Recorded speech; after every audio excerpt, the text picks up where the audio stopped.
Hi students, welcome to Mumbai Training Academy.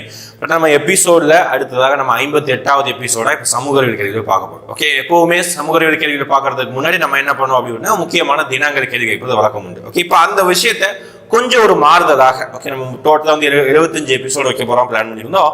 அந்த எபிசோட மட்டும் ஒரு சின்ன மாறுதலாக நம்ம என்ன பண்ணிக்கலாம் அப்படின்னு பார்த்தீங்கன்னா இன்னைக்கு அந்த டேஸ் கொஸ்டின் மட்டும் ஒரு 3 தினங்கள் சொல்றேன். ஓகே, அந்த எப்பவுமே நான் ஒரு தினங்கள் சொல்லிட்டு அது என்ன டேட்ல கொண்டாடுறோம் அப்படின்னு கேட்போம். இப்போ அது இல்லாம நம்ம என்ன செய்யறோம் அப்படின்னு பாத்தீங்கன்னா ஒரு 3 தினம் வரிசையா இருக்கும். அந்த 3 தினம் ஓகே, மார்ச் 20, மார்ச் 21, மார்ச் 22 இந்த 3 தினங்களை நம்ம என்னவா கொண்டாடுறோம், இந்த சீக்வன்ஸா இருக்குது 20, 21, 22 இந்த 3 டேவை நம்ம என்னவா கொண்டாடுறோம் சொல்லிட்டு நீங்க கமெண்ட் செக்ஷன்ல மென்ஷன் பண்ண போறீங்க. ஓகே, இதுக்கு முன்னாடி நம்ம ஒவ்வொரு நாளும் ஒவ்வொரு கேள்வி ஓசோன் தினம், பஞ்சாயத்து ராஜ், மனித உரிமைகள் தினம் இதெல்லாம் கேட்டிருந்தோம். இன்னைக்கு ஒரே டைம் சீக்வன்ஸா இருக்கும். ஓகே, அதனாலதான் இது கேட்கறேன். ஓகே, எனிவே எப்படி சொல்றது போறாமா? மார்ச் ஃபர்ஸ்ட் கேள்வி பாருங்க, முழுவதுமாக தமிழ்நாடு ஹிஸ்டரி, அப்புறம் பார்த்தீங்கன்னா ஹிஸ்டரி கேள்விகள் அதிகமாக அமைந்திருக்கு. ஓகே, திருச்சிராப்பள்ளி பிரகடனம் யாரால் வெளியிடப்பட்டது? ஓகே, திருச்சிராப்பள்ளி அப்படின்னா ஒண்ணு இல்ல, திருச்சி தான் என்ன சொல்றோம், திருச்சிராப்பள்ளி சொல்றோம். அப்ப திருச்சியில வந்து ஒரு பிரகடனம் அப்படின்னு சொல்லிட்டு ரிலீஸ் பண்ணுவோம். பிரகடனம் அப்படின்னா என்ன? ப்ரொக்ளமேஷன், அதாவது ஒரு அறிவிக்கை மாதிரி பெரிய அளவுக்கு ரிலீஸ் பண்ணிருக்கோம். என்ன அந்த அறிவிக்கை அப்படின்னு யார் ரிலீஸ் பண்ணா? ஃபர்ஸ்ட் யார் ரிலீஸ் பண்ணிருந்தாங்க? சரி, யார் ரிலீஸ் பண்ணாங்க அப்படின்னா மருது பாண்டியர்களால் ரிலீஸ் பண்ணப்பட்டது திருச்சிராப்பள்ளி பிரகடனம். எந்த ஆண்டு ரிலீஸ் பண்ணப்பட்டது கேட்பாங்க. 1801ஆம் ஆண்டு ரிலீஸ் பண்ணப்பட்டது. இது ஒரு கேள்வி. அடுத்து என்ன பிரகடனம் மீன்ஸ் ஒரு அறிவிக்கை வந்து வெளியிடுறது. அப்ப அந்த அறிவிக்கைய போஸ்டர் அடிச்சு வந்து மக்களுக்கு தெரியப்படுத்தணும் அப்படின்னு சொல்லிட்டு பண்ணாங்க. அப்போ அந்த போஸ்டரை எங்க ஒட்டுனாங்க அப்படின்னு சொல்லிட்டு அடுத்த ஒரு கேள்வி புக்ல மென்ஷன் பண்ணப்பட்டது. இதெல்லாம் கேள்வி கேட்க வாய்ப்புகள் இருக்குது. ஓகே, எங்கெல்லாம் ஒட்டுனாங்க அப்படின்னு பாத்தீங்கன்னா ஒண்ணு திருச்சியில நவாபுடைய கோட்டை சுவற்றுல கேட்டாங்க ஒரு பாயிண்ட். ஓகே, திருச்சியோட நவாப் கோட்டை சுவரில் ஒட்டப்பட்டது. ரெண்டாவது பாத்தீங்கன்னா திருச்சியிலேயே திருச்சியிலேயே ஸ்ரீரங்க கோவில். ஓகே, ஸ்ரீரங்கம் திருச்சியில ஸ்ரீரங்க கோவில்ல கோவிலுடைய சுற்றுச்சுவர்ல ஒட்டப்பட்டது. ரெண்டு போஸ்டருக்காக 2 இடத்துல ஒட்டப்பட்டது. கேள்வி கேட்க வாய்ப்பு இருக்கு. 801 வந்து இது வெளியிடப்பட்டது. ஓகே, யாரு வெளியிட்டா அப்படின்னா மருது பாண்டியன். யார் இந்த மருது பாண்டியன் அப்படின்னா சிவகங்கையின் சிங்கம். 2 சகோதரர்கள். ஓகே, சின்ன மருது, பெரிய மருது. ஓகே, சின்ன மருது என்ன சொல்றாங்க அப்படின்னா சிவகங்கையின் சிங்கம் அப்படின்னு சொல்றாங்க. பெரிய மருது வெள்ள மருது அப்படின்னு சொல்றாங்க. ஓகே, 2 பேரும் சேர்ந்து மீறிக்கூடிய எல்லா தென்னிந்திய புரட்சிகரவாதிகள், அதாவது என்ன சொல்றோம்னா அந்த 72 பாளையக்காரர் இருக்காங்கல்ல, அதுல ஒரு சில பேர் வந்து பிரிட்டிஷ் சாதகமா இருப்பாங்க, ஒரு சில பேர் ஆப்போசிட்டா இருப்பாங்க. அவங்களும் எல்லாருமே சேர்ந்து இந்த அறிக்கையை வந்து வெளியிடுறாங்க. ஓகேங்களா, அதுதான் திருச்சிராப்பள்ளி அறிக்கை பிரகடனம் அப்படின்னு சொல்றாங்க. வேலுநாச்சியார் நமக்கு தெரியும். வேலுநாச்சியார் தென்னிந்தியாவின் ஜான்சி ராணி அப்படின்னு சொல்றாங்க. அவர் பார்த்தீங்கன்னா கிருஷ்ணப்ப நாயக்கர், இவங்க தான் வந்து அந்த கோபால் நாயக்கரோட சேர்ந்தவங்க. தீரன் சின்னமலை நமக்கு தெரியும். ஓகே, தீர்த்தகிரி இவருடைய ஒரிஜினல் பெயர் என்ன? தீர்த்தகிரி என்று அழைக்கப்படுபவர். தீர்த்தகிரி என்று அழைக்கப்படுபவர். இவர் எங்க தூக்குல போட்டிருப்பாங்க அப்படின்னு பாத்தீங்கன்னா சங்ககிரி. ஓகே, எங்க தூக்குல போட்டிருப்பாங்க? சங்ககிரி அப்படிங்கிற ஒரு இடத்துல வந்து தூக்குல போட்டிருப்பாங்க. யார் எந்தெந்த இடங்களை தூக்குல போட்டாங்க பாத்துக்கோங்க. வீரபாண்டி கட்டபொம்மன் கயத்தாரும் தூக்கு போட்டாங்க. இப்பதான் அந்த கோர்ட் எக்ஸாம்ல ஒரு கேள்வி கேட்டிருந்தாங்க. அதே மாதிரி மருது பாண்டியர்களை எங்க தூக்குல போட்டாங்க? அவர் பார்த்தீங்கன்னா வீரபாண்டி கட்டபொம்மனுடைய தம்பிகள் ஊமைத்துறை, அவங்களை எங்க தூக்குல போட்டாங்க? இந்த மாதிரி யார் அதே மாதிரி தீரன் சின்னமலை தூக்குல போட்ட இடம் சங்ககிரி என்ற இடத்துல தூக்குல போட்டாங்க. ஒரு உண்மையான தீர்த்தகிரி. ஓகே, அடுத்து இவரை பத்தி என்ன? ஓடா நிலை போர் அப்படின்னு ஒண்ணு இருக்கும். ஓகே, இவர் முக்கியமான ஒரு போர் என்னன்னா ஓடா நிலை போர். அப்புறம் தீரன் சின்னமலை தான் தமிழ்நாடை பொறுத்த வரைக்கும் என்னன்னா கொரில்லா போர் முறையை கற்றறிந்தவர். இவர் தான் தீரன் சின்னமலை. ஓகேவா, இதுதான் டோட்டல் இந்த பாயிண்ட். இந்த கொஸ்டினுக்கு ஆன்சர் ஆப்ஷன் ஏ. அடுத்து பார்க்கலாம். அடுத்து நம்ம இந்த கேள்வி வந்து ஆல்ரெடி வந்து எங்கேயோ ஒரு ஃபேக்சுவல் பாயிண்ட் நம்ம படிச்சிருக்கோம். வங்காளத்தின் வெள்ளியம் கோட்டையில் முதல் உச்ச நீதிமன்ற நீதிபதி யார் அப்படி கேட்கிறாங்க. உச்ச நீதிமன்றம் எங்க கேட்கிறாங்க? வங்காளத்துல கேட்கிறாங்க. அப்ப முதல் நீதிபதியா வந்து ஒரு இந்தியரையே நியமிக்க முடியாது. அப்ப கண்டிப்பா ஒரு ஃபாரினர் தான் நியமிக்கிறாங்க. யார் அப்படின்னா சார் எலிஜா இம்பே. ஓகே, அப்ப எப்போ சார் நமக்கு இந்தியாவில வந்து உச்ச நீதிமன்றம் நியமிக்கப்பட்டது அப்படி பாத்தீங்கன்னா 1773ஆம் ஆண்டு ஒழுங்குமுறை சட்டம் அப்படின்னு சொல்லிட்டு 1773ஆம் ஆண்டு ஒழுங்குமுறை சட்டம் வெளிவந்தது. அந்த ஒழுங்குமுறை சட்டத்தின் அடிப்படையில் 1774ஆம் ஆண்டு தான் நமக்கு என்ன உருவாக்குறாங்க? Supreme court. நல்ல ஞாபகம் வச்சுக்கணும். உச்ச நீதிமன்றம்னா என்ன? சுப்ரீம் கோர்ட் தான். எடுப்பிலே வந்து ஹைகோர்ட் தான் உருவாக்குறாங்க. ஃபர்ஸ்ட் கல்கத்தா தான் வந்து தொடக்க காலத்துல பிரிட்டிஷ் வந்து தலைநகரமா வச்சிருந்தாங்க. அதனால அங்கதான் எல்லா விஷயத்தையும் பண்றாங்க. அங்கதான் ஃபர்ஸ்ட் ஒரு சுப்ரீம் கோர்ட் அப்படின்னு சொல்லிட்டு உருவாக்குறாங்க. அந்த சுப்ரீம் கோர்ட்ல முதல் நீதிபதியை யாரை நியமிக்கிறாங்க? ஒரு ஃபாரினர், பிரிட்டிஷ் நபர் தான் நியமிக்க முடியும். ஏன்னா அப்பா அவங்க தான் நியமிச்சாங்க. Sir Elijah Impey. ஓகே 1774. சரி வேற என்ன சார் இதுல வேற என்ன மாதிரி இந்தியர் யாராவது முதலாக நீதிபதி ஆயிருக்காங்களா? எஸ் ஆயிருக்காங்க. பிரிட்டிஷ் டைம்லயே ஆயிருக்காங்க. யார் அப்படின்னா இவர் தான் திருவாரூர் முத்துசாமி. 1877ஆம் ஆண்டு முதலாக ஒரு இந்திய ஓகே நீதிபதியா வச்சிருந்தாங்க. எங்க அப்படின்னா மெட்ராஸ் ஹைகோர்ட்ல. ஓகே வேற எங்கேயும் கிடையாது.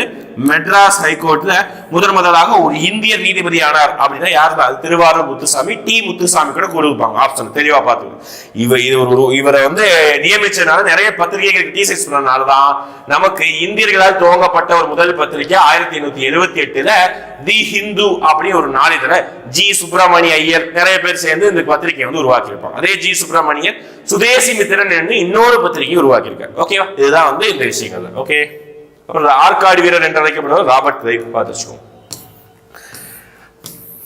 அடுத்து இதெல்லாம் ரொம்ப ரொம்ப ரொம்ப ரொம்ப முக்கியமானது. இந்த மாதிரி தான் கொஸ்டின் அமையும். இதெல்லாம் வந்து ஒரு பெஸ்ட் மாடல் ஆஃப் கொஸ்டினுக்கு எக்ஸாம். இந்த மாதிரி தான் ஒரு கொஸ்டின் அமைஞ்சா இதை நம்ம எப்படி அணுகலாம்ங்கிறத பார்க்கணும். ஓகே இந்தியாவில் கல்வியை மேம்படுத்துவதற்கான ஆண்டுதோறும் 1,00,000 ரூபாய் தொகையை வழங்குவதற்கான ஏற்பாட்டை செய்த பட்டய சட்டம் எந்த சட்டம் அப்படிங்கிறது? பட்டய சட்டம் அப்படின்னா அந்த காலங்களில் பிரிட்டிஷ் வந்து இந்தியாவை ஆட்சி செய்வதற்காக ஒவ்வொரு குறிப்பிட்ட வருடங்கள்ல ஒரு குறிப்பிட்ட மாதிரி சட்டங்கள் ரிலீஸ் பண்ணுவாங்க. அதுக்கு ஒவ்வொரு பேர் டிஃபரெண்டா வச்சிருப்பாங்க. ஃபர்ஸ்ட் இந்தியாவிற்கான சட்டம் கொண்டு வரப்பட்டதுன்னா இப்பதான் பார்த்தோம். என்ன சட்டம்?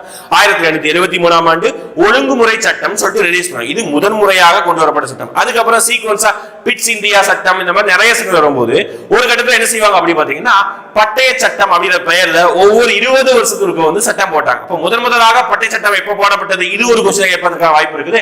1813ஆம் ஆண்டு முதல் பட்டய சட்டம். அடுத்து 1833ஆம் ஆண்டு இரண்டாவது பட்டய சட்டம். அதுக்கு முன் சாரி அதுக்கு ஆக்சுவலா 1793 தான் வந்து முதல் பட்டய சட்டம். 1773 முதல் பட்டய சட்டம். 1813 இரண்டாவது பட்டய சட்டம். இது மூன்றாவது, இது நாலாவது. 1858 பட்டய சட்டமே கிடையாது. ஓகேவா? நல்லா படிச்சவங்களுக்கு தெரியும். 1858 என்னதான் நடந்திருக்கும் அப்படின்னா கவர்மெண்ட் ஆஃப் இந்தியா ஆக்ட் அப்படின்னு சொல்லிட்டு இந்திய அரசு சட்டம் தான் வந்திருக்கும். 1858 பட்டய சட்டம் கிடையாது. அப்ப இந்த ஆப்ஷன் எலிமினேட்டா. அப்ப இந்த 3 ஆப்ஷன்ல எது வந்து 1,00,000 ரூபாய் வந்து எஜுகேஷனுக்காக கொடுத்தாங்க அப்படின்னா கன்ஃபார்மா என்னது? 1833ஆம் ஆண்டு பட்டய சட்டம் தான். ஏன் சார் 1,00,000 ரூபாய் எஜுகேஷனுக்காக இந்தியாவுடைய கல்விக்காக எது கொடுக்கணும்? சும்மா தான் கொடுக்க மாட்டாங்க. பிரிட்டிஷ் எந்த ஒரு விஷயத்தை பண்ணாலும் ஏதாவது ஒரு காரணம் இருக்கும். அவங்க சும்மா அவங்களுடைய லாபத்திற்காக சும்மாலாம் எதுவும் பண்ண மாட்டாங்க. இந்தியா நலனுக்காக பண்ண மாட்டாங்க.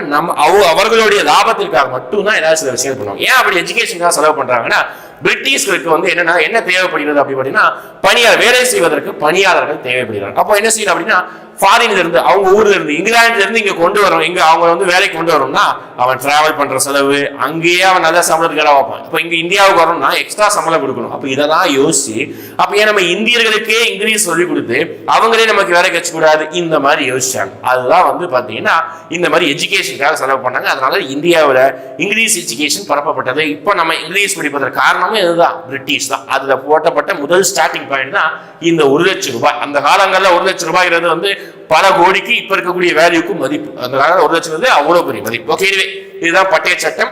மீதி இருக்கக்கூடிய ஒவ்வொரு பட்டய சட்டத்தை பார்த்துக்கோம். பட்டய சட்டம் 20 வருஷத்துக்கு வந்து பாஸ் பண்ணாங்க. 93, 13, 33, 53 4 பட்டய சட்டம் தான் இருக்குது மொத்தமே. 1858 வந்தது இந்திய அரசு சட்டம். இதை விக்டோரியா மகாராணி பேரறிக்கை கூட சொல்லுவோம். அந்த கழகத்திற்கு அப்புறம் வரும். அடுத்து தேசிய கீதம் முதலாக எப்போது பாடப்பட்டது? இதுவும் ரொம்ப ரொம்ப முக்கியமான கொஸ்டின். தேசிய கீதம் அப்புறம் இந்தியாவுடைய தேசிய பாடல் என்னது? ஃபர்ஸ்ட் என்ன வித்தியாசம் தெரிஞ்சுக்கணும். 2 விஷயம் இருக்கு. ஓகேங்களா? ஒண்ணு பாத்தீங்கன்னா தேசிய கீதம் நிறைய பேருக்கு 25 வயசு வரைக்கும் ஆயிருக்கும். டிகிரி தான் முடிச்சிருப்பான். ஓகே ஸ்கூலுக்கு தான் போயிருப்பான், டிகிரி முடிச்சிருப்பான், அதான் அவன் படிப்பான் ஓரளவுக்கு வச்சுக்கோங்க. ஆனா அவனுக்கு இந்த தேசிய கீதம் தேசிய பாடம் தான் இன்னும் கன்ஃபியூஸ் ஆகும். அத பேசிக்கா நீங்க ஒரு போலீஸ் வேற ஆக போறீங்க, அப்ப கண்டிப்பா இந்த விஷயங்கள் தான் படிக்கணும், தெரிஞ்சு வச்சுக்கணும். படிக்கணுங்கிறத விட பேசிக்கா தெரிஞ்சு எது தேசிய கீதம் எது தேசிய பாடல். தேசிய கீதத்தை இயற்றியவர் யார்? தேசிய பாடலை இயற்றியவர் யார்? தேசிய கீதம் எப்போது முதலாக பாடப்பட்டது? தேசிய பாடல் எப்பொழுது முதலாக பாடப்பட்டது? 3 பாயிண்ட் பார்க்கணும். ஃபர்ஸ்ட் தேசிய கீதம் அப்படின்னா நம்ம ஸ்கூல்ல டெய்லி நம்ம அசம்பிளில இருக்கும்போது படிச்சது. அதுதான் என்னது?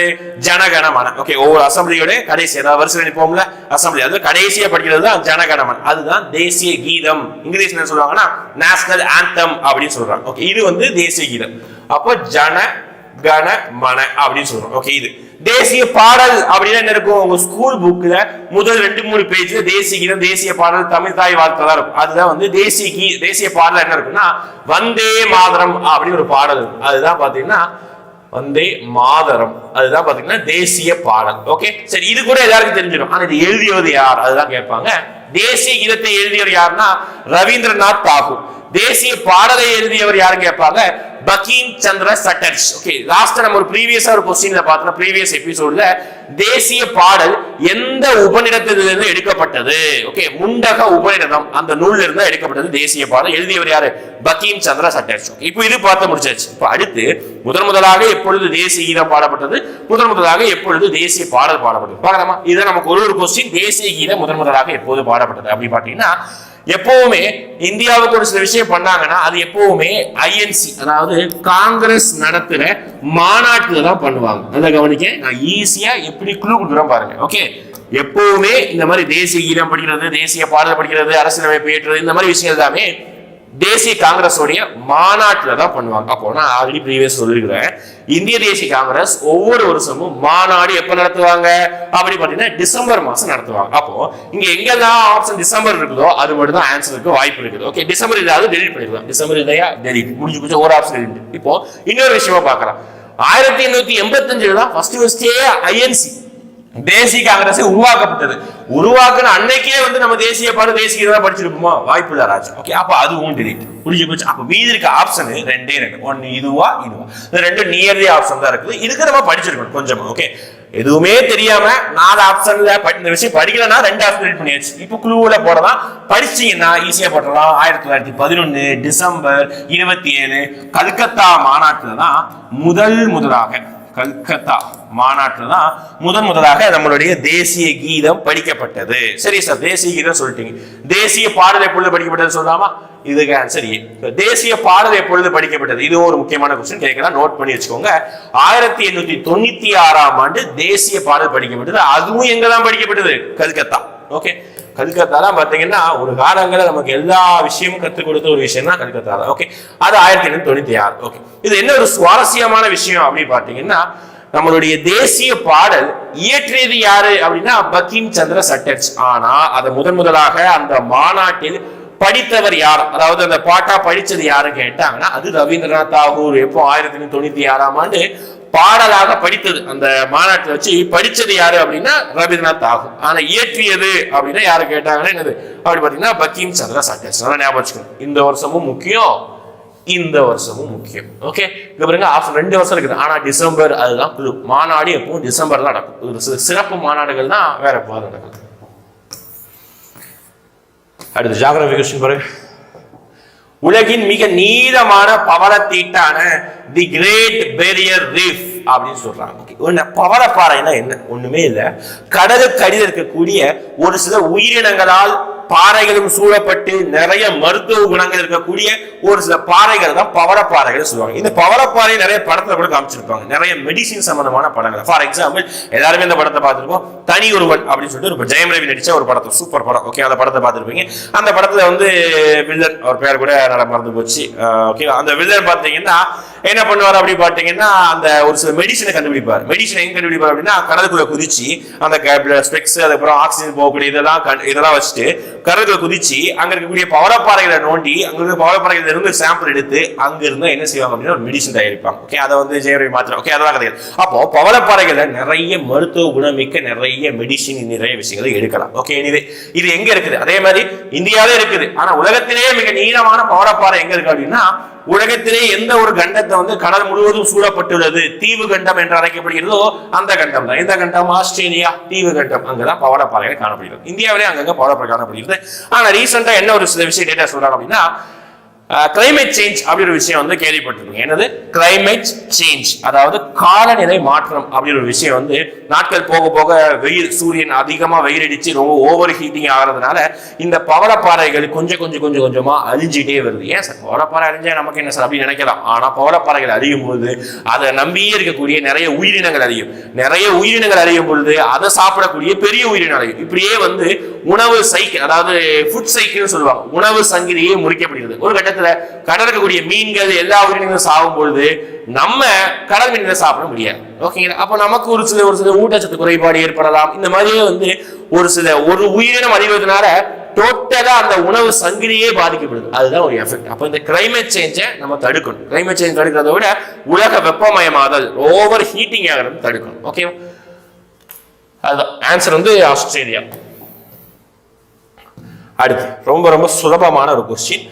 அதாவது உங்களுடைய பிசி எக்ஸாம்ல 10ல ஒரு கொஸ்டின், அதான் வச்சுக்கோங்க. 10ல ஒரு கொஸ்டின் ரொம்ப ரொம்ப ரொம்ப சுலபமா இருக்கும். ஓகே, எல்லாருமே அட்டன் பண்ணிடலாம். ஓகே, சும்மா வந்து எக்ஸாம் எழுதிட்டு போறவங்க கூட 10ல ஒரு கொஸ்டின் அட்டன் பண்ணிடுவான். பேசிக்கா அவன் நாலேஜ் கூட ஸ்கூல்ல போய் படிச்சுட்டு வந்தாலே அவன் எழுதிடுவான். ஃபார் எக்ஸாம்பிள் தான் சொல்றேன். அப்படி பாத்தீங்கன்னா ரொம்ப பேசிக்கான விஷயங்களை வந்து இந்த மாதிரி கொடுத்துருப்பான். ஓகே, 10ல ஒரு கொஸ்டின் ரொம்ப ஈஸியா இருக்கு, அதை எல்லாருமே அட்டன் பண்ணிடுவான். நமக்கு அதுக்கு ஆன்சர் தெரிஞ்சு சொல்லிட்டு நம்ம பெருமையா சொல்லக்கூடாது. ஓகே, ஒரு சில, அதாவது 10ல 2 கொஸ்டின் எப்படி இருக்கும்னா யாருக்குமே தெரியாது. நல்லா உள்ள இறங்கி படிச்சிருப்பான் பாரு, அவனுக்கு மட்டும் தான் அந்த கொஸ்டினுக்கு ஆன்சர் தெரியும். ஓகே, மீதி எல்லா கொஸ்டின் கொஞ்சம் மாடரேட்டா படிச்சவனுக்கு ஆன்சர் தெரியும். அப்போ இந்த 2 கொஸ்டின் அடிக்கிறது தான் கேம். இந்த ஒரு கொஸ்டின் எல்லாரும் சொல்லிட்டு போயிடும். அதுக்கு வந்து நமக்கு வந்து வேலை கிடைக்க போறது. இந்த 2 கொஸ்டின் எவன் ஒருத்தன் ஆன்சர் பண்றானோ அவனுக்கு தான் வேலை. ஓகே, சரி.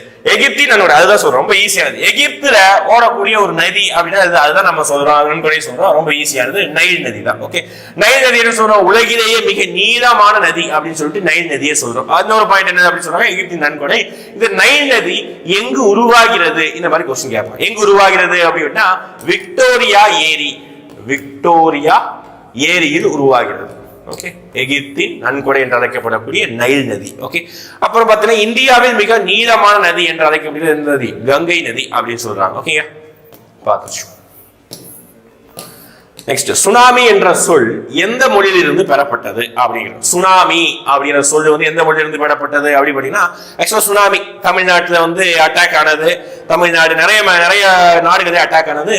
இந்த கொஸ்டின் முந்தானத்து அந்த ஹைகோர்ட் எக்ஸாம்லையும் கேட்டிருந்தாங்க. என்ன அந்த சுனாமி அப்படிங்கிற விஷயம் வந்து பாத்தீங்கன்னா, தமிழ்நாட்டில் 2004ஆம் ஆண்டு நமக்கு வந்து அட்டாக் ஆயிருக்கும். கடலோர மாவட்டங்கள் நிறைய உயிரிழப்பு ஏற்பட்டது. மிக கொடுமையான விஷயம். ஓகேங்களா? எனிவே, இந்த சொல்லு வந்து எங்க இருந்து எடுக்கப்பட்டது அப்படின்னு பார்த்தீங்கன்னா, ஜப்பானிய சொல்லு இருந்து எடுக்கப்பட்டது. ஓகே, எந்த நாட்டு சொல்லுன்னா ஜப்பான் மொழி சொல்லுதான். ஓகே, சுனாமி என்றனா பேரலை அப்படின்னு சொல்லிட்டு சொல்றாங்க. அடுத்து நல்ல கொஸ்டின் பாருங்க, இதுவும் ஏதாவது தெரிஞ்சது, ஏன்னா எல்லாரும் அட்டன் பண்ணிட்டு போயிருவாங்க. ஓகே, சதி என்னும் நடைமுறை ஒழிக்கப்பட்ட ஆண்டு, நம்ம ஆன்சர் வரும், எக்ஸ்ட்ரா பாயிண்ட் தான் நம்ம அதிகமா சொல்றோம். ஓகே, சதி என்னும் நடைமுறை ஒழிக்கப்பட்ட ஆண்டு 1829ஆம் ஆண்டு சதி என்னும் நடைமுறை ஒழிக்கப்பட்டது. சரி சார், இது எல்லாரும் தெரியும். வித்தியாசமான பாயிண்ட் சொல்லுங்க சார். ஓகே, என்ன அப்படி பாத்தீங்கன்னா, சதியை யார் ஒழித்தாங்க? ஓகேவா?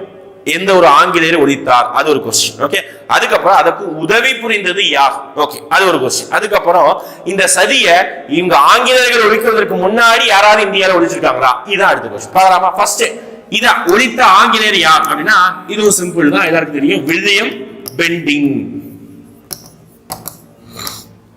சரி, அதுக்கு உதவி புரிந்தது யாரு? ராஜாராம் மோகன் ராய். இதுவும் தெரியும் சார் எங்களுக்கு, ராஜாராம் மோகன் ராய். கரெக்டா? இதுவும் தெரியும். ஓகே, வேற என்ன வித்தியாசமானது அப்படி பாத்தீங்கன்னா, இவங்க ஆங்கிலேயர்களுக்கு முன்பு யார் வந்து சதி ஒழித்தாங்க அப்படின்னா போர்ச்சுகீசியர்கள்.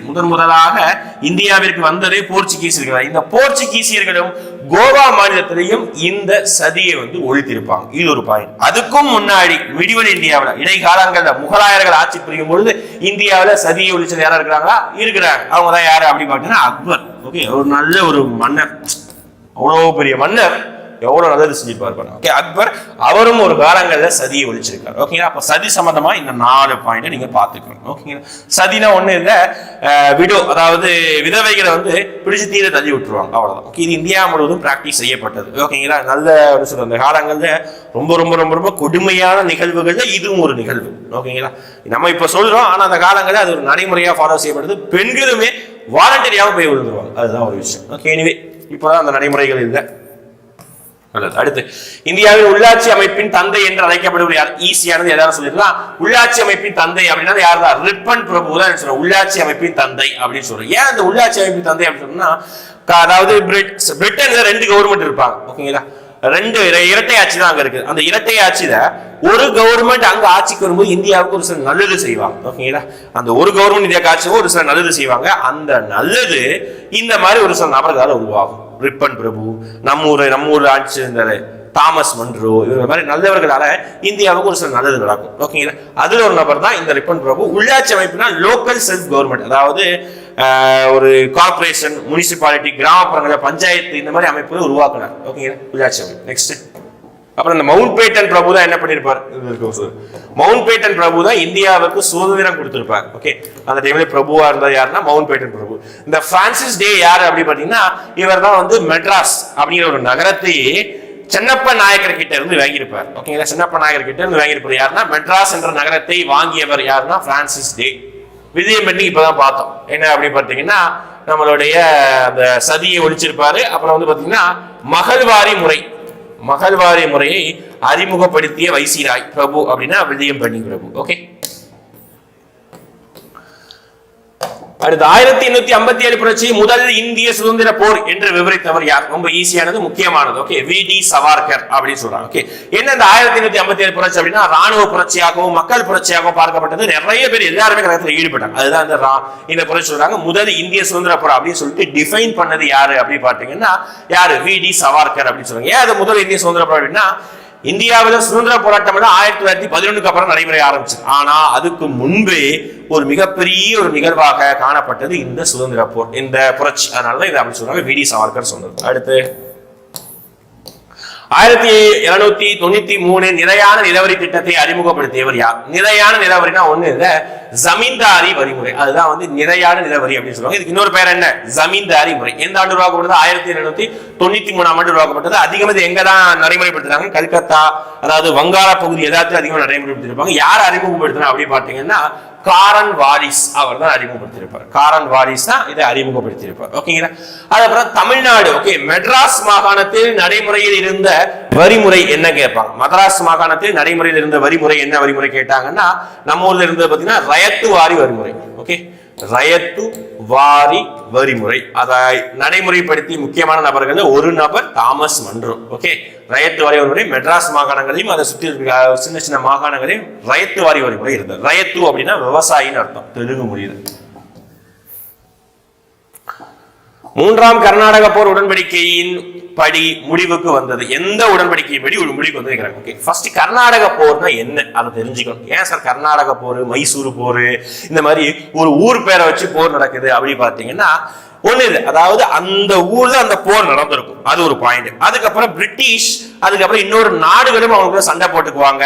அதுக்கு வந்து ராஜாவை டூலா பயன்படுத்திக்குவாங்க. அப்படின்னா ரெண்டு ராஜாக்கள் சண்டை போடும்போது அதுக்கு பிரிட்டிஷ் சாதகம் பண்ணுவாங்க. இதுதான். ஓகே, இப்ப இந்த கர்நாடக போருக்கு என்ன காரணம் அப்படின்னா ஆக்சுவலா கர்நாடக போர் நம்ம சொல்றோம், உண்மையாவே அதுக்கு என்ன பெயர் அப்படி பாத்தீங்கன்னா இதுக்கு இன்னொரு பெயர் இருக்கு. என்னன்னா ஆங்கிலேயர்களுக்கும் பிரெஞ்சுக்கும் நடந்த கூடிய ஒரு போர் தான் என்னது இந்த கர்நாடக போர் சொல்றோம். ஆங்கிலேயர் விசஸ் பிரெஞ்சு, இந்த ரெண்டு நாட்டுகளுக்கும் நடந்த போர் தான் நம்ம கர்நாடக போர் சொல்றோம். ஓகே, மூன்றாம் கர்நாடக போர் எந்த உடன்படிக்கையின்படி முடிவுக்கு வந்தது அப்படின்னா பாரிசு உடன்படிக்கையின்படி முடிவுக்கு வந்தது அப்படின்னு சொல்றாங்க. ஓகே, மொத்தம் 3 கர்நாடக போர். ஓகே, முதலாம் கர்நாடக போர், இரண்டாம் கர்நாடக போர், மூன்றாம் போர். முதலாம் கர்நாடக போர் எந்த உடன்படிக்கை முடிவுக்கு வந்தது அப்படின்னா ஆயுதா சாப்ளே ஆக்ட். இதுதான் வந்து நம்ம ஷார்ட் கட்டா சொல்லுவோம். ஓகே, முதல் கர்நாடக போர்னா ஆயுதா சாப்ளே ஏ, இரண்டாம் கர்நாடக போர்னா பாண்டிச்சேரி உடன்படிக்கை பி, மூன்றாம் கர்நாடக போர்னா பாரிஸ் உடன்படிக்கை பி. இதுதான் வந்து சீக்வன்ஸ். பாண்டிச்சேரிக்கு அப்புறம் தான் பாரிஸ், நமக்கு பாண்டிச்சேரி தான் முக்கியம். ஓகே, முடிஞ்சது. ஏபிபி தான் ஷார்ட் கட்டா 3 கர்நாடக போர். Okay, simple. ராமகிருஷ்ண மிஷனை நிறுவியவர் யார்? ஓகே, ஃபர்ஸ்ட் இந்த ராமகிருஷ்ணர் யார்? ராமகிருஷ்ண பரமஹம்சர். இவருக்கு பேரை கேள்விப்பட்டவரை ஒருத்தர் ஞாபகம் யாரு அப்படி பாத்தீங்கன்னா விவேகானந்தர். விவேகானந்தருடைய குருவாக ஏற்றுக்கொள்ளப்பட்ட நபர் தான் இந்த ராமகிருஷ்ண பரமஹம்சர். ஓகே, அப்ப இந்த அவர் பெயர்ல ஒரு நிறுவனத்தை யார் தான் துவங்கி இருப்பார்? அவருடைய சீடர் தான் யாரு?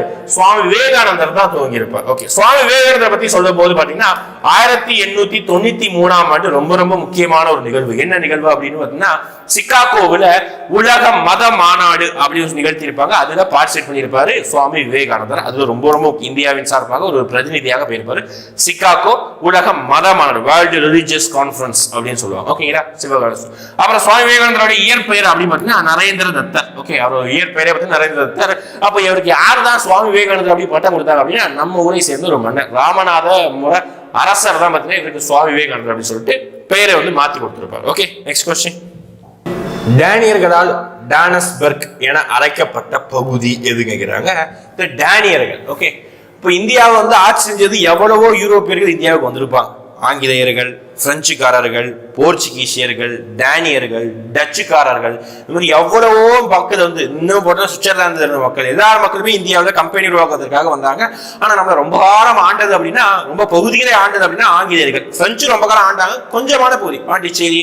போர்ச்சுகீசியர்கள் ஆண்டாங்க கோவா, டாமன்டையூ, இந்த மாதிரி பகுதியை மட்டும்தான் ரூல் பண்ணாங்க. எனிவே டேனியர்கள் சுத்தமா இந்தியாவுக்கு ரொம்ப ரொம்ப கம்மியான ஆண்டுகள் தான் ரூல் பண்ணாங்க. ஏன்னா டேனியர்களுடைய நோக்கமே என்ன அப்படின்னா, இந்தியாவில் வந்து மதத்தை பரப்பணும் தான் வந்தாங்களே தவிர இந்தியாவை ஆட்சி செய்யணும், இந்தியாவில இருந்து லாபம் எடுத்து கொண்டு போகணும், இந்த மாதிரி எந்த ஒரு கொள்கை தான் போயிட்டு. எனிவே டானஸ்பர்க் அப்படின்னா இன்னொரு பேர் என்ன, டிராங்குவா பார்க். இந்த ரெண்டு பேரும் சொல்லலாம். ஏன்னா அணைக்கப்பட்ட பகுதினா தரங்கம்பாடி, அவ்வளவுதான். நம்ம லோக்கலா சொன்னா தரங்கம்பாடி, இங்கிலீஷ்ல அவங்க வந்து அந்த லாங்குவேஜ் சொன்னாங்கன்னா டானஸ்பர்க் அல்லது டிராங்குவா பார்க் அப்படின்னு சொல்றாங்க. எனிவே அடுத்து நீல நீர் கொள்கை பின்பற்றிய ஆளுநர் யார்? ஓகே, என்ன கேக்குறேன்னா போர்ச்சுகீசிய ஆளுநர் கூட கேட்கிறான். போர்ச்சுகீசிய ஆளுநர் யார்? ஃபர்ஸ்ட் நீல நீர கொள்கைனா என்ன அப்படி பாத்தீங்கன்னா, இந்தியாவில் இருக்கக்கூடிய, அதாவது இந்தியன் ஓஷன், இந்திய பெருங்கடல், அப்புறம் பார்த்தீங்கன்னா இந்த சைடு இருக்கக்கூடிய அரபிக் கடல், ஓகே, அரபிக் ஓஷன், இந்த ரெண்டு கடலை, அரபிக் சி, இந்த ரெண்டு கடல் இருக்கக்கூடிய கப்பற்படையை வலிமைப்படுத்துவதுதான் இந்த நீலநீர் கொள்கையுடைய முக்கியமான ஒரு எய்ம். ஓகே, அதனால என்ன பண்ணாங்கன்னா, இந்த கொள்கை கொண்டு வந்தது யாரு அப்படின்னா பிரான்சிஸ் டி அல்மெய்டா. அவர் தான் பாத்தீங்கன்னா ஒரு போர்ச்சுகீசிய ஆளுநர். இரண்டாவதாக வந்த, இந்தியாவிற்கு இரண்டாவதாக நியமிக்கப்பட்ட ஒரு ஆளுநர் அப்படி பாத்தீங்கன்னா இவர் தான். ஓகே, சரி, இரண்டாவதாக முதல் ஆளுநர் இவர் தான். இரண்டாவதாக இந்தியாவிற்கு வந்த போர்ச்சுகீஸ். ஆக்சுவலா போர்ச்சுகீஸ் சார்பாக 3 பேர் சொல்லுவாங்க. அதுக்கு ஷார்ட்கட் வந்து வி ஃபேன் அப்படின்னு சொல்லுவாங்க. வி ஃபார் போர்ச்சுகீசியருக்காக முதலாக இந்தியாவிற்கு வந்த முதல் ஐரோப்பியர் கடல் வழியாக 1498ஆம் ஆண்டு வந்தது யாரு? வாஸ்கோ ட காமா. அவர் முதலாக வந்திருப்பாரு. அடுத்து இவர், ஓகே, முதல் ஆளுநராக நியமிச்சிருப்பாங்க பிரான்சிஸ் டி அல்மெய்டா. அடுத்து பாத்தீங்கன்னா அல்போன்சா டி அல்புகர்க், இவர் தான் மூன்றாவதாக. லாஸ்டா டீனா கிடையாது, நீனோ டி குன்ஹா, அவங்க தான் வந்து லாஸ்டா வந்திருப்பாங்க. ஓகே, அதாவது 4 போர்ச்சுகீசியர்கள் வந்து இந்தியாவை வந்து ஆட்சி செஞ்சிருப்பாங்க. ஓகே, அப்போ இரண்டாவது வந்தவர் தான் முதல் ஆளுநர் தான். இரண்டாவது வந்தவர் முதல் ஆளுநர். அவர் யாரு கேட்டாங்கன்னா பிரான்சிஸ் டி அல்மெய்டா. நீலநீர் கொள்கை, நீலநீர் கொள்கைனா இந்திய பெருங்கடலையும் அரபிக் கடலையும் இருக்கக்கூடிய கடற்படையை வலிமைப்படுத்துறது, யாருமே இந்தியாவுக்குள் நுழையக்கூடாதுன்றதுக்காக ஸ்ட்ராங் பண்றது, அவ்வளவுதான். ஓகே, அடுத்து சகல்கானி 40 குழுவை உருவாக்கியவர் யார்? இந்த ரெண்டு இதுக்கு மீனிங் என்ன அது தெரிஞ்சாலும் கொஸ்டின் புரியும். ஓகே, சகல்கானி 40 அப்படின்னா இது ஒரு 40 பேர் கொண்ட ஒரு குழு. ஓகே, 40 பேர் கொண்ட ஒரு கேங் ஞாபகம் வச்சுக்கோங்க. அப்போ இந்த கேங்ல என்ன பண்ணுவாங்க அப்படின்னு பாத்தீங்கன்னா, இது அரசியல் ரீதியாகவும், அப்புறம் பாத்தீங்கன்னா இந்தியாவில் அரசியல் ரீதியாகவும், அதுக்கப்புறம் பாத்துக்கிட்டீங்கன்னா மத ரீதியாகவும் மன்னருக்கு அட்வைஸ் கொடுப்பாங்க. ஓகே, ஒரு அறிவுரை கூறக்கூடிய ஒரு அமைப்பு தான் இந்த சகல்கானி. அது 40 குழு. ஃபர்ஸ்ட் இது யார் தான் உருவாக்குனாங்க அப்படின்னு பாத்தீங்கன்னா இல்துமிஷ் தான் உருவாக்கி இருப்பாரு. ஓகே, இல்துமிஷ் உருவாக்கி இருப்பாரு. இந்த சகல்கானி இந்த 40 குழுவை ஒழித்து கட்டியவர் யாருன்னு கேட்பாங்க. அது பால்பன். ஓகே, ஆன்சர் இல்துமிஷ் தான். ஒழித்து கெட்டவர் யார் அப்படின்னு கேட்டாங்கன்னா பால்பன். எதே இது இந்த சகல்கானி 40 குழு ஒழித்து கட்டினது யார்? அதே மாதிரி டெல்லி சுல்தான் அப்படிங்கிற ஒரு அமைப்பையே உருவாக்கியது யாரு அப்படின்னு கேட்பாங்க. குத்புதீன் ஐபக். அவர் தான் டெல்லி சுல்தானை தோற்றுவித்தார். குத்புதீன் ஐபக். ஓகேங்களா, அதாவது 1206ஆம் ஆண்டு இந்த டெல்லி சுல்தானின் அமைப்பு உருவாக்கி இருப்பாரு. இவர் கட்டின முதல் மசூதி தான் இந்தியாவிலே முதல் மசூதி டெல்லியில் இருக்குது. குவாத் உல் இஸ்லாம் அப்படின்னு சொல்லுவாங்க. அதுதான் இவர் கட்டின முதல் மசூதி. அதே மாதிரி குதுமினாருக்கு அடிக்கல நாட்டியிருப்பார். அதை கட்டி முடிச்சது யாருன்னா, குதுமினார் கட்டி முடிச்சது இல்துமிஷ். பாபர் 2 துணைக்காரர், ஒரே துணைக்காரர் தான் பாபர். பாபர் யாருன்னா முகலாய வம்சத்துடைய முதல் மன்னர். முகலாய வம்சத்தை தோற்றுவித்தவர். பானிபட் போர், ஓகேவா, பானிபட் போர் நிறைய நடக்கும். அதுல முதல் பானிபட் போர் இவருக்கும் இப்ராஹிம் லோடிக்கும் நடக்கும். முதல் பானிபட் போர் நடந்த வருஷம் 1526. யாருக்கு? பாபருக்கும் இப்ராஹிம் லோடிக்கும் நடக்கும். ஓகே, முதல் பானிபட் போர். அது ஜெயிச்சுதான் இந்தியாவில் முகலாய வம்சத்தை பாபர் தோற்றுவித்திருப்பார். என்ன 4-5 வருஷம் தான் ரூல் பண்ணுவாரு. ஒரு அன்னைக்கு பேசும். ஓகே, எனிவே நமக்கு தேவை சகல்கானி, இல்துமிஷ். இது இந்த 3 பேர் பாத்தீங்கன்னா குத்புதீன் ஐபக், இல்துமிஷ், பால்பன், இவங்க 3 பேரும் டெல்லி சுல்தான் அடிமை வம்சத்தை சேர்ந்தவர்கள் தான். ஓகே, அடுத்து அக்பர் நாமா நூலை எழுதியவர் யார் நினைக்கிறாங்க. இந்த மாதிரி நூல்கள் வச்சு கேட்பாங்க, நான் ஆல்ரெடி சொல்லிட்டேன். ஓகே, அக்பர் நாமா நூலை எழுதியவர் யார் அப்படின்னு பாத்தீங்கன்னா அபுல் பசத். இவர் தான் வந்து அக்பர் நாமை எழுதியவர். அக்பருடைய அவையில் இருந்தக்கூடிய முக்கிய 2 அமைச்சர்கள், ஒரு கவிஞர்கள் சொன்னா ஒன்னு அபுல் பைசி, இன்னொன்னு அபுல் பசத் சொல்றாங்க. இதுல வந்து அக்பர் நாமா, இன்னொரு புக் என்னன்னா ஐனி அக்பரி. 2 புக், ஐனி அக்பரி. ஓகே, ஒரே புக் தான், ஐனி அக்பரி. இந்த 2 புக் எழுதிய யாருன்னா அபுல் பசத். ஓகே, விசாகதத்தர் எழுதிய புக் என்ன? முத்துராட்சசம். அந்த புக் எழுதிய யாருன்னா விசாகதத்தர். முத்துராட்சசம் அந்த புக் எழுதுறது. ஓகே, நெக்ஸ்ட் பாருங்க, இது ஒரு சின்ன திருத்தம் மட்டும் இருக்கிறது, அதை மட்டும் திருத்தம். ஓகே, சந்திரகுப்தரால் நிறுவப்பட்ட ஒற்றை இரும்பு தூண் டேஸ் என்ற இடத்தில் உள்ளது அப்படின்னு சொல்றாங்க. சந்திரகுப்தர் கிடையாது, இரண்டாம் சந்திரகுப்தர். அது மட்டும் தான் ஒரு சின்ன கரெக்ஷன். ஓகே, இரண்டாம் சந்திரகுப்த மன்னரால் நிறுவப்பட்ட ஒற்றை தூண் இரும்பு தூண் கல்வெட்டு எங்க இருக்குது? அந்த தூண் கல்வெட்டுக்கு பேரே என்ன? மெஹரௌலி இரும்பு தூண் கல்வெட்டு. மெஹராலி இருக்குது, மெஹரௌலி தான். மெஹராலி இரும்பு தூண் கல்வெட்டு யார் உருவாக்கப்பட்டது அப்படின்னா இரண்டாம் சந்திரகுப்தர் உருவாக்கப்பட்டது. இரண்டாம் சந்திரகுப்தர் மன்னர், குப்த பேரரசு மிக முக்கிய மன்னர். என்ன அப்படின்னா இவருடைய அமைச்சரவையில தான் நவரத்தின அமைச்சர்கள் இருந்தாங்க. நவரத்தின அமைச்சர்கள் ஆரியபட்டர், காளிதாசர், இவங்க எல்லாருமே இதுல இருந்திருப்பாங்க. வேற என்ன அப்படின்னா இவருடைய காலத்துலதான் இந்தியாவுக்கு சீன அறிஞர் யார் வந்திருப்பா அப்படின்னா ஃபாகியான் வந்திருப்பாங்க. இவருடைய அமைச்சர் தான் ஃபாகியான், அவங்க வந்திருப்பாங்க. ஓகேங்களா, இதுதான் வந்து 18வது கொஸ்டின். அடுத்து வரேன். சூப்பர். ஆல்ரெடி போன எபிசோட்ல நான் சொல்லியிருந்தேன். ஓகே, ஒவ்வொரு சோழ பாண்டியர் ஒவ்வொரு மன்னர்களுக்கும் அவங்களுடைய பட்டங்களை வந்து படிச்சுக்கணும். அதே மாதிரிதான் இங்க தென்னகர் ஈஸியா மேட்ச் பண்ணார். தென்னகர் அப்படின்னா மொத்த மூவேந்தர்களையும் தென்பகுதி ஆட்சி செய்தது யாரு? பாண்டியன். அப்ப தென்னகர்னா பாண்டியன். ஏக்கு 3. ஓகே, அடுத்து வானவர் அப்படின்னா யாரு சொல்றாங்க அப்படின்னா இந்த சைடு. ஓகே, மேப் போய் பார்க்கும் இடது பக்கம். ஓகே, வானவர் அப்படின்னா சேரர்களை சொல்றாங்க, வானவர் அப்படின்னு சொல்றாங்க. பிக்கு வந்து 3. சென்னி அப்படின்னா ஒரு மன்னர் பேர் இருக்காரு, இளஞ்சத் சென்னி அப்படின்னு இருக்கும். ஓகே, அது யாருன்னா சோழர்களை சொல்றாங்க. ஓகே, அப்போ சிக்கு வந்து 2. அடுத்து பாத்தீங்கன்னா அதியமான இவர் வந்து குறுநில மன்னர். ஓகே, ஔவையாருக்கு நெதிக்கணி கொடுத்தவர் யாரு? இந்த அதியமான். அப்போ வெளிர் மன்னர்கள் சொல்லுவாங்க. டிக்கு வந்து 1. அப்போ இது வந்து ஏக்கு வந்து 4பா. சாரி, ஏக்கு வந்து 4. ஏன்னா தென்னகர்னா பாண்டியன். 4 3 2 1. Yes, option B. ஓகே, முடிஞ்சு போச்சு. இப்போ இந்த மாதிரி பட்டங்கள் எல்லாத்தையும் படிச்சோம். சேரருக்கு என்னென்ன பட்டங்கள் இருக்க படிச்சுக்கோங்க. ஓகேங்களா, இரும்பறை என்ற பட்டம் எந்த மன்னனுக்கு இருக்குது? கமெண்ட் செக்ஷன்ல மென்ஷன் பண்ணுங்க. இரும்பொறை என்ற பட்டம் எந்த மன்னருக்கு? சேரனுக்கா, சோழனுக்கா, பாண்டியனுக்கா இருக்குது அப்படின்னு சொல்லி கமெண்ட் செக்ஷன்ல மென்ஷன் பண்ணுங்க. அடுத்து, எந்த கோவிலின் சிகரம் தட்சிண மேரு என்று அழைக்கப்படுகிறது? ரொம்ப ரொம்ப ஈஸியானது. தட்சிண மேரு அப்படின்னா மேரு என்றால் பெரிய மலை என்று அர்த்தம். அப்போ இமயமலை போல காட்சியளிக்கக்கூடிய ஒரு கோவில் தான் நம்ம ஊர்ல இருக்கு, தஞ்சை பெரிய கோவில். அதுதான் சொல்றோம் நம்ம தட்சிண மேரு அப்படின்னு சொல்லி. யார் கட்டினது? ராஜராஜ சோழன் கட்டியது. ஓகேங்களா, மீதி கோவில் யார் கட்டினது பார்க்கலாமா? ராஜராஜ சோழனுடைய பையன் தான் முதலாம் ராஜேந்திரன். அவனால் கட்டப்பட்டதுதான் கங்கை கொண்ட சோழபுரம். ராஜேந்திரன் அவர் தான் முதலாக கங்கை கொண்ட சோழபுரம் இவரால் கட்டப்பட்டது. பிற்கால சோழர்களுடைய 2வது தலைநகரமா இருந்தது இதுதான், கங்கை கொண்ட சோழபுரம் தான். ஓகேங்களா, அப்புறம் ஐராதீஸ்வரர் காஞ்சி கைலாசநாதர் கோவிலை கட்டியது யாரு அப்படின்னு கேட்டாங்கன்னா ராஜசிம்மன் என்று அழைக்கப்படக்கூடிய 2ஆம் நரசிம்மவர்மன். அவர் தான் வந்து இந்த காஞ்சி கைலாசநாதர் கோவிலை கட்டியவர். ஓகே, 2ஆம் நரசிம்மவர்மன். ஓகே, ராஜசிம்மன் என்று அழைக்கப்படக்கூடியது. ஓகே, 21. ரிசர்வ் வங்கி நாட்டுடைமையாக்கப்பட்ட ஆண்டு. ஆல்ரெடி ரிசர்வ் வங்கி உருவாக்கப்பட்ட ஆண்டு இதெல்லாம் படிச்சிருக்கோம். அப்படியே டக்குனு சொல்லுங்க. ரிசர்வ் வங்கி பார்த்தோம்னா 1934 சட்டம், 1935 உருவாக்கப்பட்டது. முதல் தலைநகரம் எங்க இருந்தது அப்படி பாத்தீங்கன்னா 1937 வரைக்கும் எங்க இருக்குன்னா கல்கத்தால இருந்திருக்கும். 37க்கு அப்புறம் பாத்தீங்கன்னா மும்பைக்கு மாத்திருப்பாங்க. இப்போ வரைக்கும் அது மும்பையில தான் இருக்குது. ரிசர்வ் வங்கியோட முதல் ஆளுநர் யாரு அப்படின்னா ஆஸ்பின் ஸ்மித். முதல் இந்திய ஆளுநர், தற்போதைய ஆளுநர் எல்லாத்தையும் டக்குனு படிச்சிருக்கணும். இதுல நாட்டுடைமையாக்கப்பட்ட ஆண்டு அப்படின்னா 1949 ஜனவரி 1ஆம் தேதி தான் நாட்டுடைமையாக்கிருப்பாங்க. உருவாக்கப்பட்ட ஆண்டு 35. 34 சட்டம் வந்திருக்கும், ரிசர்வ் வங்கி சட்டம் உருவாக்கிருக்கு. ஓகே, அதேதான். அப்ப 1969 பாத்தீங்கன்னா இந்தியாவில இந்திரா காந்தி தலைமையில 14 வங்கிகள் நாட்டுடைமையாக்கப்பட்டிருக்கும். ஓகே, இது ஒரு கொஸ்டினா புக்ல ஒரு பாயிண்டாவே இருக்கும். என்னன்னா 1969ஆம் ஆண்டு இந்தியாவில் தேசிய வங்கிகள் நாட்டுடைமையாக்கப்பட்ட ஆண்டு. ஓகே, அடுத்து பணத்தின் சிக்கலும் அது தீர்வும். இப்பதான் பார்த்தோம் ஆர்பிஐ. இந்த ஆர்பிஐ உருவாகுவதற்கு ஒரு முக்கியமான ஒரு கட்டுரை வந்து பின்புலமா இருந்தது. அந்த கட்டுரை இந்த கட்டுரை தான், பணத்தின் சிக்கலும் அதன் தீர்வும் அப்படின்னு சொல்லிட்டு problem of Indian rupee and its solution அப்படின்னு சொல்லுவாங்க. இது எழுதியவர் யார்? இந்த கட்டுரை எழுதியவர் யார் கேட்கிறாங்க?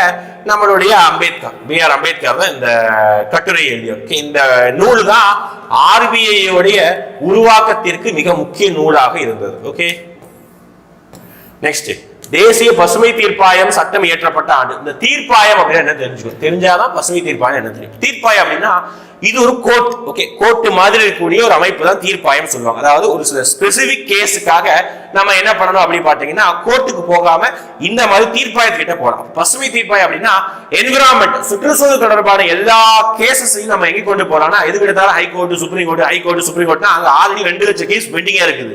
யாரெல்லாம் எப்ப சால்வ் பண்ணுவான்? அப்போ அதுக்காக ஒரு தீர்ப்பாயம் அமைப்பாங்க. அதுதான் வந்து தேசிய பசுமை தீர்ப்பாயம். அப்போ நம்மளுடைய தூத்துக்குடி இருக்கக்கூடிய ஆலை என்ன ஆலை, அந்த ஸ்டெர்லைட் ஆலை இருக்குது. அந்த ஆலை இந்த மாதிரி கேஸ் தான் ஃபர்ஸ்ட் தீர்ப்பாயத்துல தான் இருந்தது. தீர்ப்பாயத்திலையும் சரி வரலன்னா மக்கள் எங்க போனாங்க? சுப்ரீம் கோர்ட்டுக்கு போனாங்க. ஓகேங்களா, இதுதான் வந்து ஆக்சுவலா கதை. தீர்ப்பாயத்துல ஃபர்ஸ்ட் போகணும், அதுலயும் முடிவு தெரியலன்னா சுப்ரீம் கோர்ட்டுக்கு போகலாம். பசுமை தீர்ப்பாய சட்டம் உருவாக்கப்பட்ட ஆண்டு 2010. சட்டங்கள் 9th புக்ல ஒரு 6-7 சட்டங்கள் இருக்கும். பள்ளி உரிமை சட்டம், சுற்றுச்சூழல் சட்டம், காற்று மாசுபாடு தடுப்பு சட்டம், நீர் மாசுபாடு தடுப்பு சட்டம், ஒரு 7 சட்டங்கள் இருக்கும். அந்த 7 சட்டங்களை படிச்சுக்கோங்க, கொஸ்டின் எதிர்பார்க்கலாம். அடுத்து டேஷ் வருவாயை தலா வருமானம் என்று அணைக்கின்றோம் அப்படிங்கிறது. டேஷ் வருவாய் தலா வருமானம் அப்படின்னு சொல்லி. தலா வருமானம் ஒண்ணு இல்ல, எங்க வீட்டுல 5 பேர் இருக்கிறாங்க, மொத்தமா சேர்த்து 50,000 சம்பாதிக்கிறாங்க. அப்போ ஒவ்வொருத்தரும் எவ்வளவு சம்பாதிப்போம், அதுதான் தலா வருமானம். அப்ப என்ன அர்த்தம் அப்படின்னா சராசரி வருமானம் தலா வருமானம் சொல்றாங்க. ஃபார்முலா ஞாபகம், PCI சொல்லுவாங்க, பெர் கேபிட்டா இன்கம் அப்படின்னா மொத்த வருமானம் டிவைடட் பை மொத்த மக்கள் தொகை. இதுதான் வந்து தலா வருமானத்துக்குரிய ஃபார்முலா. ஓகே, அது சராசரி தான் தலா வருமானம் சொல்றாங்க. Okay, last and final question. இந்தியாவில் வருமான வரி சட்டம் முதலில் எந்த ஆண்டு அறிமுகப்படுத்தப்பட்டது? வருமான வரி சட்டம் சொல்லக்கூடாது, வருமான வரி எந்த ஆண்டு அறிமுகப்படுத்தப்பட்டது அப்படின்னு சொல்றாங்க. ஆக்சுவலா வருமான வரி எதுக்காக அறிமுகப்படுத்தணும் அப்படின்னா 1857 நடந்த ஒரு பெரும் புரட்சி. அந்த புரட்சி பிரிட்டிஷ்க்கு மிகப்பெரிய இறப்பை தேடி வந்திருக்கும். அந்த இறப்பை ஈடுகட்டுவதற்காக கொண்டு வரப்பட்டதுதான் இந்த வருமான வரி. அப்ப எந்த ஆண்டு உருவாக்கப்பட்டது அப்படின்னா 1860ஆம் ஆண்டு உருவாக்கப்பட்டது இந்த வருமான வரி. ஓகே, முதலாக உருவாக்கப்பட்டது. ஓகே, எனிவே 25 கொஸ்டின் ஒரு 25 கொஸ்டின் படிச்சாச்சு. ஓகே, 25 கொஸ்டின் ஆன்சர் படிச்சாச்சு. எக்ஸ்ட்ரா கூடுதலான நிறைய தகவல்கள் படித்தாச்சு. ஓகேங்களா, அப்ப நிறைய விஷயங்கள் படிச்சிருக்கீங்க. நான் திரும்ப சொல்றது படிச்சு ரிவிஷன் பண்ணுங்க. ஒரு சில டாபிக்கை முடிச்ச மாதிரி நீங்க கணக்கு எடுத்து வச்சுக்கோங்க.